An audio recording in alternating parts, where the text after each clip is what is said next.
what came in.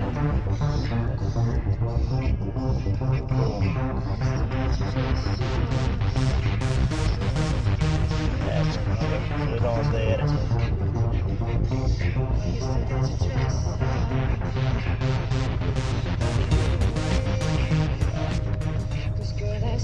And we are about to put it on there.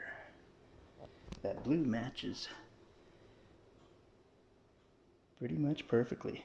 So this is gonna look good up there. Yeah. Alright, so what we're gonna need is a 5mm Allen key and a 5mm torquer. This is a giant one because I've got a giant bike.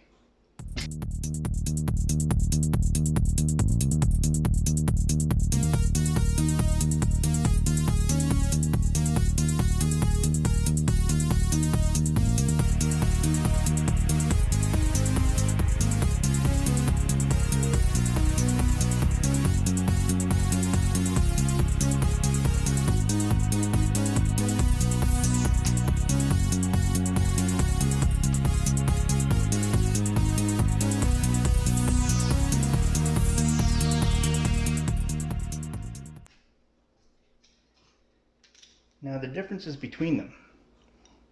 The weight is negligible. I believe this one's 135 grams and the stock giant one was 138, which was actually pretty good.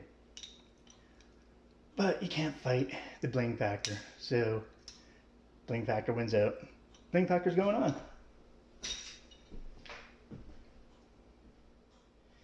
Make sure you have it right side up. There we go.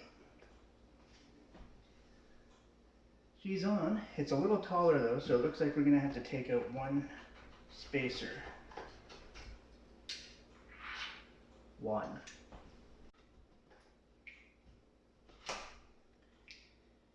That's better. I'll put the top bolt back on.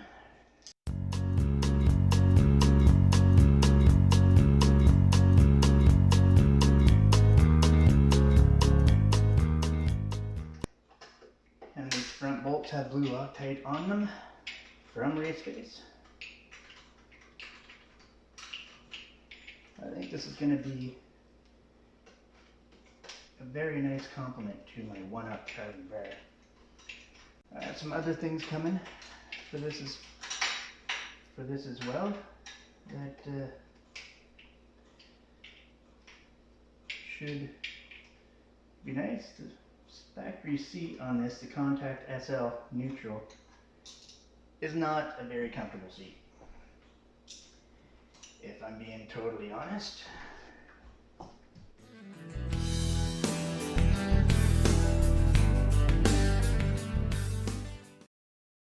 Now the 1-up bar does have lineup marks, but they are pretty damn difficult to see.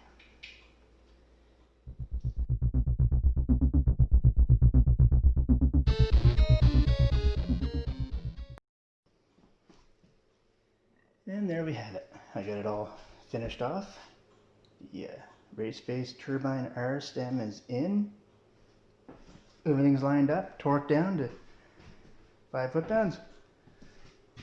Newton meters, whichever it is. Everything's lined up. And I think it looks pretty good on there. If I can get it to focus.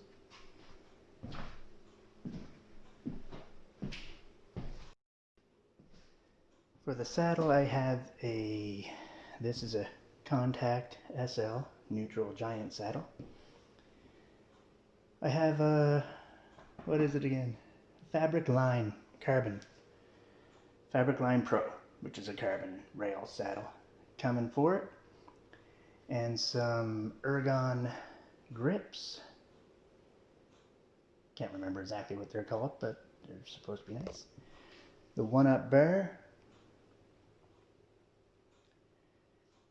which I've heard so much about. So up front, that total is about 3 ounces I took off the front of the bike. Not that you'll ever notice that, but the handlebars apparently plusher, which I will find out in the next day or so, and the stem just because it looks awesome. I think I might even order in the Truvative Descendant carbon crank, or the GX carbon crank that SRAM just came out with. You know, just because to save like 70 grams, and then do an oval chain ring, and that'll save another 50 or 60 grams if you're a weirdo like me and like to be a gram nerd. But that should bring this bike down to about 30 pounds even. As for the dropper post, it is pretty cool. It's worked very well, although I can't push it down with 2 hands. There, it's down. But it makes a nice solid sound when it comes up. So you know it's there. And I put this little flex fender on from BBB last night to keep crap out of my eyes. So the bike's pretty much set up and ready to go now. Well, it was ready to go before, but I'm stupid and I like to change a bunch of stuff. Alright, I will see you guys out on the trail. Oh, and going back to the one-up bar scratching pretty easy. It does, but I have actually found, did you see any more scratches on there? I've actually found a little way that you probably already knew to fix them. Sharpie. You put it on the scratch, and then immediately wipe it off, and the black stays in the white. Chips, scratches, flakes, whatever you want to call them. Pretty much makes them invisible. I can't get that to focus. But yeah, there's no more little white spots on there. So interesting little tip.